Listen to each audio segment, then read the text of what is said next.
Welcome back. This is Ant-Man 2050, and we're talking about Mortal Kombat 11. This time we're going to be talking about Cassie Cage.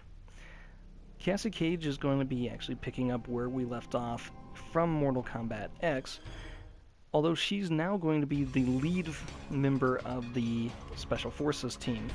Along with that, I'd kind of like to see some new characters show up in that storyline, but one of her big things that she's doing is she's kind of having to babysit all of the Outworld refugees that have been left in Earthrealm from Mortal Kombat X, which feels kind of like a step down from the role that she played in Mortal Kombat X, where she was a great hero. Along with this, Johnny Cage is going to be kind of more preoccupied with his own things, and not really going to be around so much for Cassie, which means she has to spend a lot more of her time dealing with her mother, which kind of becomes a very complicated situation very quickly. Cassie is going to be kind of spending most of her time kind of griping about, her diminished role now as a peacekeeper.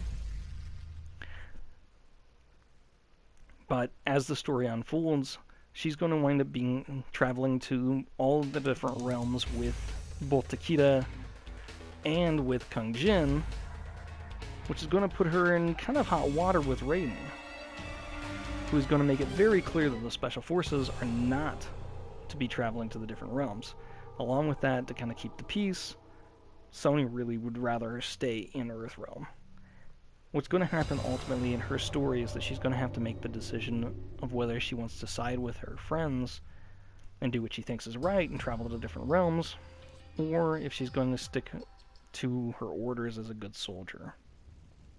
Now, kind of just spitballing, if we were to be making a Special Forces Mortal Kombat game instead, Cassie's role would actually be probably a lot bigger. As commanding officer in that game, I would really like to make the Special Forces an international organization at this point. The Outworld Special Forces that we had before Mortal Kombat X was kind of like a privatized group. And it did have members that were international, I can't remember his name now, the Chinese character that everybody universally hated, and he got this terrible death in the Mortal Kombat comic. Sin Hong. No, that's a different character entirely. Anyway, so they recognized that the rest of the world has a stake in what's going on, and honestly, with the way that everything's played out with both Mortal Kombat 9 and X, the rest of the world knows that there's all sorts of different realms, and they're going to want to have something to do with it. So making the Special Forces a multi-nation group just kind of makes sense. So in the Special Forces game, we can actually have operatives from all sorts of other nations: Japan, Russia, Italy, France, and Cassie will be kind of the commander-in-chief of these characters. We could introduce a lot of kind of generic sort of characters through this that I think would actually be a lot of fun with her personality. So having her back in the Special Forces game would be fantastic, as she would play a big role. Along with that, Cassie Cage was a fantastic new character for the Mortal Kombat series, so I cannot imagine her not being awesome in Mortal Kombat 11.